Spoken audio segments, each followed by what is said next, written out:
ایک مرتبہ خلیفہ ہارون رشید کے دور میں قحط پڑ گیا، اور قحط سالی کی وجہ سے ہر بندہ پریشان ہے، ہر طرف پریشانی چھائی ہوئی ہے، ہر بندہ اسی فکر میں لگا ہوا ہے کہ یار کھائیں گے کہاں سے، پئیں گے کہاں سے۔ لیکن لوگوں نے دیکھا کہ ایک غلام ہے جو بڑے اطمینان کے ساتھ زندگی گزار رہا ہے، اسے کوئی پریشانی نہیں ہے، اسے کوئی غم نہیں ہے، کوئی دکھ نہیں ہے، وہ بالکل بے فکر ہے۔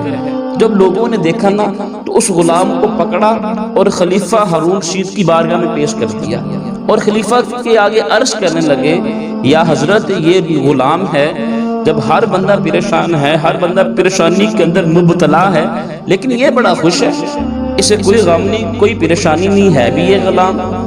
تو اب خلیفہ نے اس غلام سے پوچھا، ذرا یہ تو بتا، جب ہر طرف پریشانی چھائی ہوئی ہے، ہر بندہ پریشانی کا شکار ہے، ہر طرف قحط سالی ہے، تو بڑا اطمینان کے ساتھ گھومتا ہے، تو بڑی خوشی کے ساتھ رہتا ہے، تیری خوشی کا سبب کیا ہے؟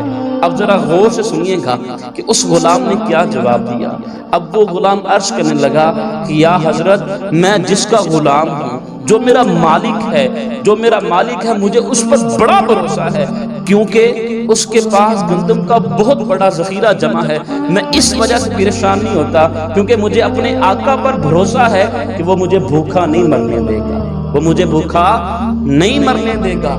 جب خلیفہ ہارون رشید نے یہ سنا نا کہ جب ایک غلام کو اپنے جیسے ایک انسان پر جو اس کا مالک بنا ہوا ہے، جو اس کا آقا بنا ہوا ہے، جب ایک انسان کو ایک انسان پر اتنا بھروسہ ہے کہ وہ زندگی بڑے چین کے ساتھ، بڑے سکھ کے ساتھ گزار رہا ہے، تو آپ فرمانے لگے، لوگوں دیکھو کہ ایک انسان کو ایک انسان پر کتنا بھروسہ ہے۔ تو کہا کہ ہمیں اپنے مالک، اپنے خالق پر کتنا بھروسہ ہونا چاہیے۔ فرمایا اس کا مالک تو تھوڑے سے اناج کا، تھوڑی سی گندم کا مالک ہے نا، فرمایا میرا مالک تو وہ ہے جو ہر چیز کا مالک ہے، جس کے اختیار کے اندر ہر چیز ہے۔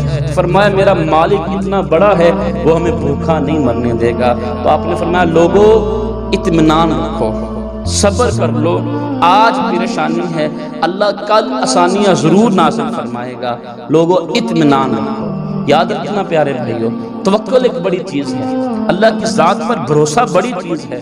جب اس غلام کو اپنے آقا پر بھروسہ ہو سکتا ہے تو بندے کو اپنے مالک پر کتنا بھروسہ ہونا چاہیے، بندے کو اپنے خدا پر کتنا بھروسہ ہونا چاہیے۔ تو اللہ پر بھروسہ رکھیں، اللہ پر توکل رکھیں۔